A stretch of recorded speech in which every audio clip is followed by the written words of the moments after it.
अकबर और बीरबल की कहानी। दूध का मूल्य। एक बार की बात है, बादशाह अकबर और उनके मंत्री बीरबल के बीच एक दिलचस्प बातचीत हो रही थी। अकबर ने बीरबल से कहा, मैं यह जानना चाहता हूं कि इस राज्य के लोग कितने ईमानदार और दयालु हैं। बीरबल ने कहा, जहांपनाह, इसका पता लगाने का एक तरीका है। आप एक आदेश जारी करें कि आज रात राज्य के हर व्यक्ति को एक बाल्टी दूध लाकर राजा के महल के बड़े तालाब में डालना है। अकबर को यह विचार पसंद आया और उन्होंने आदेश जारी कर दिया। आदेश में कहा गया कि हर व्यक्ति को रात के समय चुपचाप तालाब में दूध डालना होगा ताकि कोई और न देख सके। रात में जब लोग तालाब में दूध डालने आए, तो हर किसी ने सोचा कि अगर वे सिर्फ एक बाल्टी पानी डाल दे तो किसी को पता नहीं चलेगा, क्योंकि बाकी लोग तो दूध डालेंगे ही। अगली सुबह जब अकबर और बीरबल तालाब के पास पहुंचे और उसे देखा, तो वह तालाब पूरा पानी से भरा हुआ था, दूध का नामोनिशान नहीं था। सभी लोगों ने सोचा था कि वे अकेले हैं जो पानी डाल रहे हैं। बीरबल मुस्कराए और अकबर से बोले, जहांपनाह, यही है आपके राज्य के लोगों की ईमानदारी। जब लोग सोचते हैं कि उन्हें कोई नहीं देख रहा, तब वे अपने कर्तव्यों को भूल जाते हैं। इस कहानी से हमें यह सीखने को मिलता है कि हमें अपने कर्तव्यों का पालन हमेशा ईमानदारी से करना चाहिए, चाहे कोई देख रहा हो या न हो। एक दिन अकबर ने बीरबल को दरबार में बुलाया और कहा, बीरबल, मैं एक विशेष गहना खरीदना चाहता हूं, लेकिन मैं यह तय नहीं कर पा रहा कि किस गहने को खरीदूं। तुम मेरी मदद करो। बीरबल ने कहा, ओ जहांपनाह, मुझे एक दिन का समय दीजिए, मैं आपकी मदद करूंगा। अगले दिन बीरबल अकबर के पास आया और उसे एक बहुत ही साधारण सा गहना दिखाया। अकबर ने हैरानी से पूछा, यह गहना तो बहुत साधारण है, इसे खरीदने का क्या फायदा? बीरबल ने जवाब दिया, जहांपनाह, यह गहना साधारण लगता है, लेकिन इसका मूल्य बहुत अधिक है। इसका असली मूल्य इस गहने में छिपी विशेषता में है। फिर बीरबल ने गहने का बारीक से निरीक्षण किया और बताया, यह गहना विशेष रूप से सुसज्जित है और इसके अंदर छिपा हुआ रत्न किसी भी संकट को दूर कर सकता है। अकबर ने बीरबल की बातों पर ध्यान दिया और इस गहने को खरीद लिया। बाद में अकबर ने महसूस किया कि यह गहना वास्तव में बहुत खास था, क्योंकि यह गहना उसकी जिंदगी में कई बार सौभाग्य और खुशहाली लेकर आया। अकबर ने बीरबल से पूछा, बीरबल, तुमने यह कैसे पहचाना कि यह गहना इतना विशेष है? बीरबल मुस्कराते हुए जवाब दिया, जहांपनाह, किसी भी वस्तु की सच्ची मूल्यता उसके दिखावे से नहीं, बल्कि उसके वास्तविक गुणों से होती है। कभी कभी हमें सतही दिखावे से परे जाकर वस्तु की वास्तविक विशेषताओं को समझना पड़ता है। शिक्षा। इस कहानी से हमें यह सीखने को मिलता है कि किसी भी वस्तु या व्यक्ति की असली मूल्यता उसके बाहरी दिखावे से नहीं, बल्कि उसके भीतर छिपे गुणों और विशेषताओं से होती है। सतही दिखावे पर ध्यान देने के बजाय हमें गहराई से समझने का प्रयास करना चाहिए।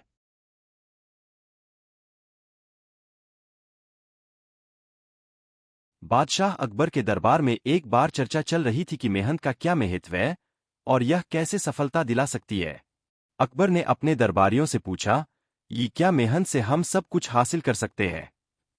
सब दरबारी इस सवाल का उत्तर देने में असमर्थ थे। तभी बीरबल ने मुस्कुराते हुए कहा, ये जी हाँ, जहांपनाह, मेहनत से कुछ भी हासिल किया जा सकता है। अकबर ने सोचा कि बीरबल की बात की परीक्षा ली जाए। उन्होंने बीरबल से कहा, ये ठीक है बीरबल, अगर तुम यह साबित कर सको कि मेहनत से सब कुछ संभव है, तो मैं तुम्हें इनाम दूंगा। बीरबल ने कुछ सोचा और फिर अकबर से कहा, ये जहांपनाह, इसके लिए मुझे कुछ समय चाहिए। अकबर ने बीरबल को समय दिया और बीरबल ने एक योजना बनाई। वह गांव के पास एक किसान के खेत में गए और वहां काम करने लगे।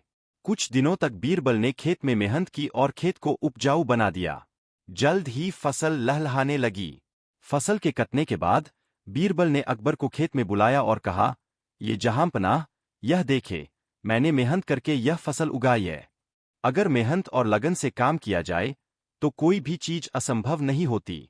अकबर बीरबल की मेहनत और लगन से बहुत प्रभावित हुए और उन्होंने बीरबल को इनाम दिया। इस प्रकार बीरबल ने यह साबित कर दिया कि मेहनत का फल हमेशा मीठा होता है। इस कहानी से हमें यह सीख मिलती है कि मेहनत और लगन से हम किसी भी कठिनाई को पार कर सकते हैं और सफलता प्राप्त कर सकते हैं।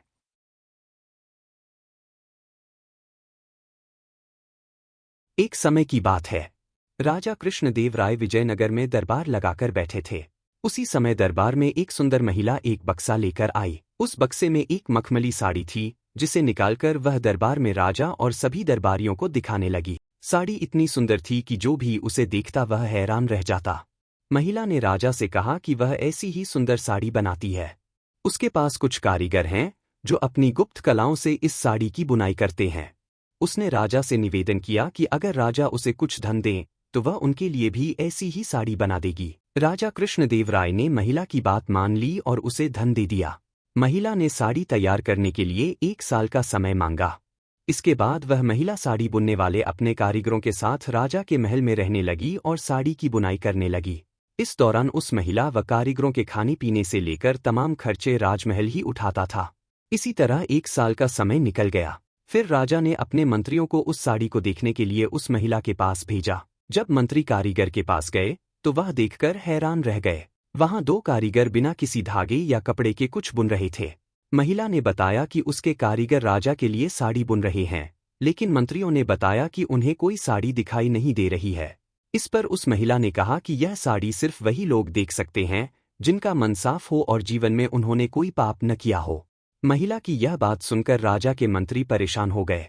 उन्होंने बहाना बनाते हुए उस महिला से कहा कि उन्होंने वह साड़ी देख ली है और वो वहां से चले गए।